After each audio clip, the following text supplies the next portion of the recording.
What's up? We're live. I had to play the Baker video today. Shout out to our guy Matt, who linked up with me on Twitter at Sports Matt CLE for the dope video there. He's done a great job with that, and you know, got to give him some love here because I think that sometimes it's fun to play that video, get hype for what's coming. I think the Browns are at an interesting point. We're talking about them every night now. You're going to hear me yapping about them, and I'm just really fascinated with the stretch they're on right now. In terms of how we kind of navigate their thoughts around the draft. We still, in my opinion, we don't have enough evidence to really make definitive claims.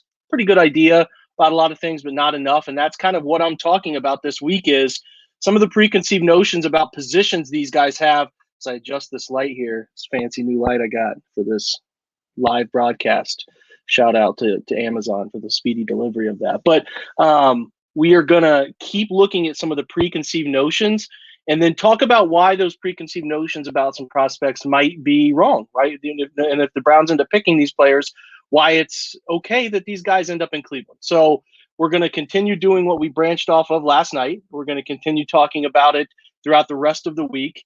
And I thought there's no better person to bring in than Josh Edwards, who used to write kind of with us at the OBR. He's CBS's guy. He did a lot of work with us at the OBR. He's branched over to more on the NCAA side. He specifically focuses on Kentucky, does a fantastic job. Josh, how are you, man? I'm doing well, man. I've done a lot of Dolphins and Jaguars radio sessions this offseason, so I'm finally in my comfort zone, man. I get to talk a little bit of Browns football with you, so I'm doing pretty well. Good, man. Well, we're going to talk about a lot of guys that, you know, you paid close attention to at Kentucky, and then specifically going to talk about some mock drafts that you've done around pick 26. So if you have not read, Jared Mueller put out an interesting article for us today on the history of pick 26, the last 10 years or so. Not great names selected at pick 26 doesn't mean anything about what the Browns will do, but it's just a weird omen that's hanging out. So they have big decisions to make. Some people, this is the difference. It's usually a home run type of prospect you take in the first 5 picks of the draft. That's where the Browns have found themselves, unfortunately, far too often. Even the top 10, you can really find great prospects that really that usually don't have glaring holes. You get to pick 26, there's definitely going to be a yeah, but situation with the prospect. There's something wrong. Either the production's not there, or the tape is spotty, or there's an injury history, or something like that when you hit pick 26. So that's the discussion that we're having this year that is completely different than any other year, built around the idea that, right, there could be a different prospect that we're accustomed to talking about. So I want to talk to Josh. I think he's had some interesting mock drafts. He put out a mock draft was it last week or 2 weeks ago? Because I DM'd you about it. Was it just last week? Yeah, I do one every single week, but okay. I think it was last week that we specifically talked about. Yeah, which you had for the first time I'd seen anybody put Jamin Davis, the linebacker, in the first round, and specifically Cleveland. So I really wanted to dig in a little bit more on this guy that people have started, and really the noise started to peak after his fantastic pro day. That people were starting to talk about this guy could be a first-round player, and I saw you put it out. And then I saw Daniel Jeremiah put it out today, which even caught my eye a little bit more because of how connected he is in NFL circles. So that's why I thought you'd be a great guy to bring on. We're going to talk about Davis in a little bit and some other Kentucky prospects I think will be of interest to the Browns. But first, I want to talk about guys you have selected with your mock drafts to Cleveland at 26. I want to give you a chance to sell me on each of these guys. So we're going to kind of start here at the beginning and start with the guy who seems to be picking up a lot of steam. That's Santi Samuel Jr. Give me your thoughts on him and why he would fit in Cleveland. Yeah, I think he's just a really good fit for Joe Woods' scheme. A guy that's obviously got some NFL pedigree with his father being such a long established veteran in the NFL. He's, really good about getting his eyes back to the quarterback and, reading routes and knowing route trees and what the wide receiver is going to do. So, with Cleveland having injury concerns over the last couple of years with Denzel and Greedy, not being able to stay healthy, you have to have more depth in that room. And I think Asante is a guy that can step in and give them a little bit of that, whether he's going to have to play in the slot initially or, you have him on the boundary next to Denzel Ward. So I think he's a really good fit there in the first round.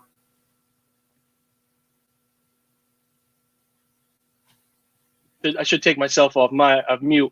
The thing I like about Asante specifically is the durability. And when Cleveland has struggled so much with durability, is between obviously what happened with Greedy and what we know of Denzel missing 11 of 48 professional starts, it's a fact of the matter. They need guys who have proven to be on the football field, and Samuel's one of them. But he can play too. That's a big part of things. So talk to me about Greg Newsom, who's next on our list here. Yeah, and as we go through this, like, you have to keep in the back of your mind, Cleveland feels like they're just a couple of spots away from contending. I mean, they make it to the divisional round this past year with a few very pressing holes on the roster. And now they've addressed some of those, and they're looking to build upon that.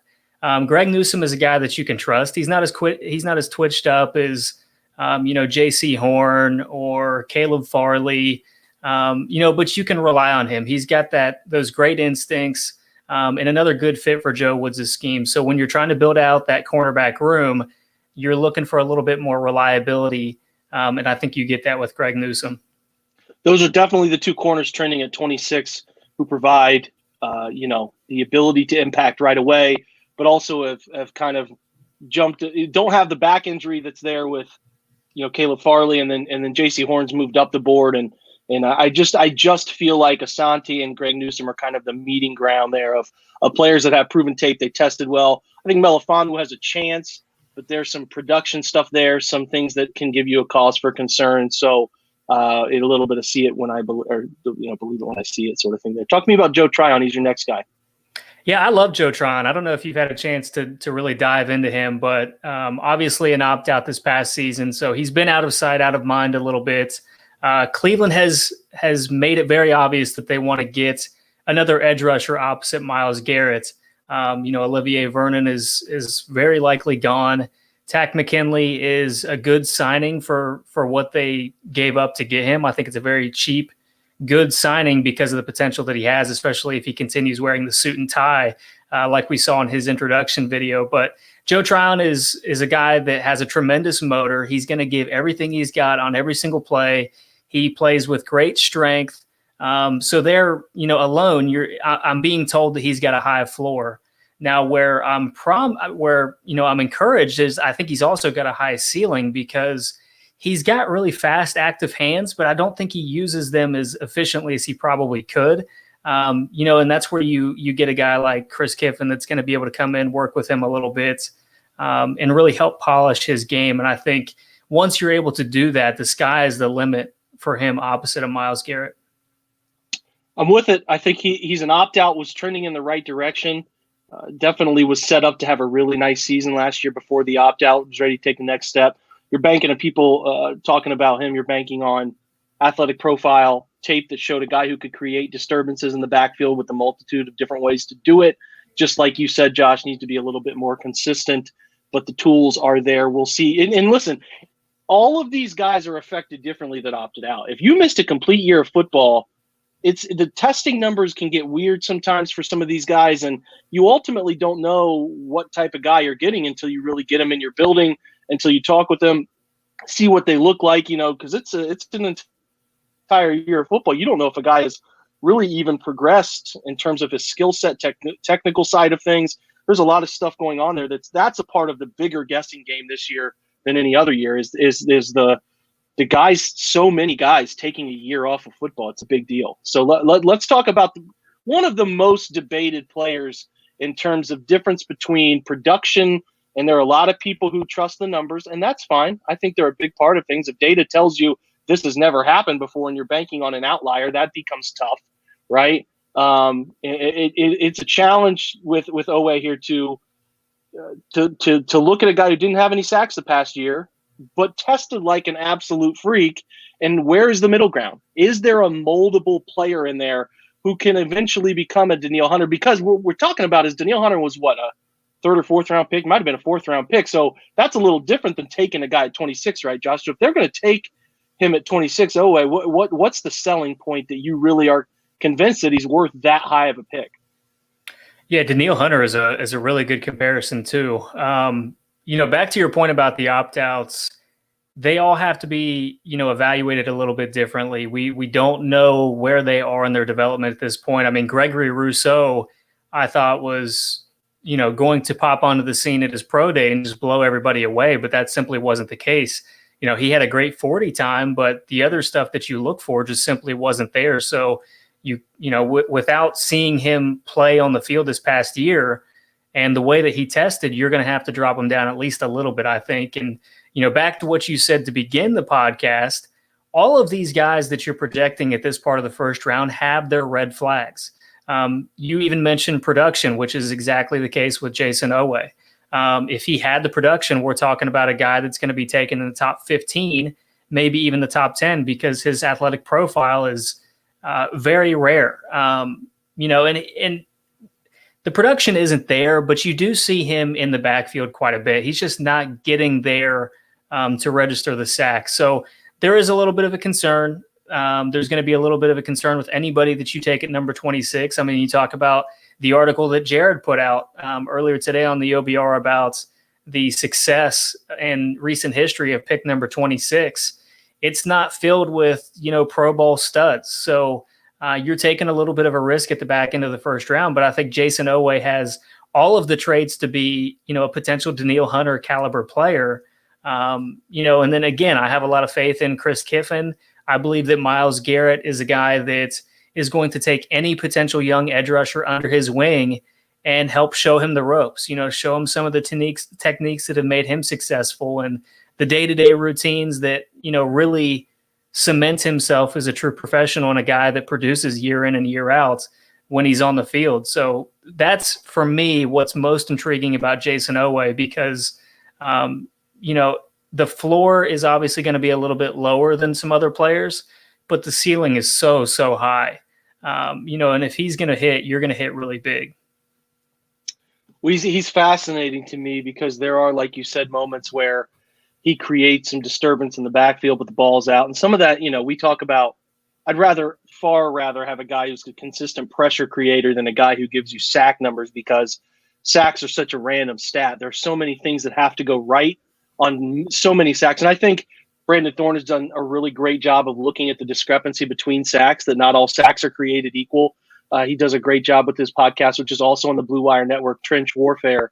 He does a newsletter as well, so you should follow along and check that out. But he made note of how many were high quality, medium quality, low quality. And it's like there's some guys like Trey Hendrickson who just can, you fall into some sacks at the right time, and it's a free agency situation. They make good money. The same with some players in this draft. Like you talked about Gregory Rousseau. I've never seen a film quite like his Florida State film in 2019 where he just happened to be at the right place at the right time to quarterbacks sacking themselves. So there's some of that goes on. I will always trend toward a guy who creates pressure consistently than a guy who just lands 7 or 8 sacks, but the number of percentage of pressures doesn't equal out to somebody else, because I think pressure is the biggest disturbance that can be made, and a sack is the result of consistent pressure. So can Oway be a consistent pressure guy? I think there's some things to be seen there. A raw player. It comes down to whether the Browns think they have the time to coach him up in his first 4 years and then into his 5th year. And then B, do they look at the film and say this guy was creating pressure, but he was just missing it by a momentary lapse or a guy getting the football out, certain things like that. There's a lot of things they'll weigh. I don't know how driven they'll be by the production number doesn't equal out to this, and this is the projection for a player who has 5 sacks in a 2-year span. There's some of that stuff that can go on with analytics profiles. So he's fascinating. I think there's some things to really like about Oway. I think there's obviously, like you said, Josh, legitimate concerns as well. So if we end up seeing Cleveland take him, we'll break down all of that in depth. But for now, it's a really good talking point. The guys I want to talk about, though, are these Kentucky prospects. So I put together a little bit of a montage of some Jamin Davis clips. Talk to me about why. Listen, we've had this conversation in DMs, Josh. I don't think they're going to take a linebacker. I just don't. Based on how they value the position, based on how they've paid players from there, let players walk, I just don't think they're going to do it. But I would not be bothered in the slightest if they take Davis or if they end up with somebody like Zaven Collins. So, tell me what you like about Davis, what he does well. We know he's a great athlete, but his tape, what catches your eye? You've probably talked to the player specifically. Just kind of give me your overall feel for him and why he would fit and be a nice player for Cleveland. Yeah, admittedly, I was a little bit slower to get around on him too. I mean, I focused on him in the Georgia game, and I said, this guy, he's a good player. He's going to be drafted, but I don't see this sudden hype that everyone is discussing. A potential 2nd-round pick at the time, and it's only elevated from there. When I reached out to somebody in the program, they basically said, I understand if you watch the Georgia game, how you could come away thinking that, but just do yourself a favor and watch the Florida game, and specifically the second play of that Florida game, which I think you showed at the beginning of this clip, where he covers the running back out of the backfield and is stride for stride with him. The way that Josh Allen was, a couple of years ago coming out of Kentucky and eventually went to the Jaguars. So in today's NFL, where you're seeing a lot more, pass-happy offenses and linebackers needing to be in coverage and getting good depth, Jamin Davis offers that. He's got that athleticism where he can fill gaps. He can drop into coverage. You see the burst that he gets off blocks and is able to chase down the ball carrier. You see everything from an athletic standpoint. And I think it's only going to increase because this is a first-year starter that has grown smarter and smarter every year that he's been within the program. I was told that he's missed one meeting in his time at Kentucky, and he missed that meeting because he missed the text at the time had changed for that meeting. So you're talking about an accountable guy, a guy that's well coached. He loves the game of football. He's very coachable. I mean, everything that you look for in the position, and then you add in the fact that he's got all of these athletic traits. I can see why he's very intriguing for a lot of teams. When at his pro day, his family was scheduled to come in town for Easter weekend, and he asked that his mother wait until after his pro day to come down because he wanted all focus to be on pro day. He didn't want to have to worry about hosting and, all of the stuff that comes with that. He wanted to go out there and, knock it out of the park, which he absolutely did. I mean, he touched the top of the vertex before they eventually moved the entire base up, which they typically don't have to do until the wide receivers and the cornerbacks come to the board. So I thought it was very impressive what he did at his combine. And, the way that he handled himself is even a little different than another guy we'll probably talk about here shortly. Yeah, he's fascinating to me, not only because of the athletic stuff, but you mentioned it, Josh, really, really well here is the ability to run with people in space. And I think that is the type of linebacker the Browns would probably be the most interested in. I like Zaven Collins. I think he's better than he's being given credit for, especially just because he's 260 pounds, and I think he moves well. He carries that weight well. But the type of player the Browns are looking for at linebacker can cover, can run with athletes in space, because that's what you have to do to beat Buffalo. You have to do to beat Kansas City. You have to do to beat Baltimore. You have to run in open space and be able to break down and make plays, and I think he can do that. So, listen, I'm not sure that they're going to do this sort of linebacker at the first two picks, but if they do, I think Davis makes a ton of sense. And I think it's a guy that we can go really in depth on at a later date. But for now, I think we kind of touched the surface of what his potential is, giving us some good insights. There are two other guys that I think are interesting. I'd like to hear your thoughts on before we go, Josh. Kelvin Joseph, the corner, who's he's not a Pro Football Focus darling. I think Pro Football Focus does some things well. I'm not sure they're great with coverage all the time. I think there's some things that can get missed there every now and again. But he has been a guy that he obviously tested really well and has been talked about from the guys who do this for a living, studying prospects, coming up with the information, big boards, all of that stuff full time, as a guy that could even rise. There were rumblings about first round with him. So I'm interested on him because the Browns maybe at 59, maybe at 89, 91 are going to be looking at another corner, whether they take one early or not. And then Drake Jackson, the interior offensive lineman, who might be a late day 2, day 3 guy that the Browns could be interested in, because as I've talked about, they are going to definitely need to look at the future here. Wyatt Teller's going to have a big deal. Maybe they sign him, maybe they don't. They got to start looking at down the line replacements for Joe Bitonio, and obviously J.C. Tretter's not getting any younger either. So there's some guys of interest. I want to get your feel on Drake as well. Yeah, Kelvin has first-round ability. I mean, I feel very strongly in that. His play against Alabama, there's one where he's in zone, and Devontae Smith comes up the boundary, and Kelvin just picks him up seamlessly, runs step for step for him, continues using his body, staying in phase, turns around, locates the football, and picks it off. I mean, that's the kind of play we hadn't seen against Devontae Smith most of the year. So, I mean, right there, you see some of the potential that he brings to the field. The question marks are, everything that comes with him, his interests off the field. When I was talking about Jamin Davis and the representation he had at his pro day, Kelvin Joseph had a much larger contingent of people there. And, it seemed like he was using it as a branding thing, and just one AFC personnel guy that was there, just, it kind of rubbed him the wrong way when you hear the story about Jamin and then you see everything that came with Kelvin at his pro day. So, he's got first round ability. A few people have told me that in the league, but where he ends up going is going to be determined by how coachable he's going to be, how receptive he seems to be in these interviews with teams, stuff like that. So Daniel Jeremiah had him in his first round today. So it's a very wide range of projections for him. And I think you kind of understand why now. Anywhere from, the first round, I'd be surprised if he was still there late third round. But that's the reason that you're seeing such large and wide projections for Kelvin Joseph. Drake Jackson is a guy that I have grown. I mean, I was there when he committed to Kentucky out of high school. So I've been, step for step with him every step of the way. He's a very technically sound center. He's a guy that plays with a really strong base, a little bit undersized, but very coachable, loves the game of football. I mean, his dad was a fullback at Purdue, and he moves very well. So when you're talking about the wide zone scheme, Drake Jackson is a guy that, could potentially step in for J.C. Treader down the road if Nick Harris isn't the long-term guy moving forward.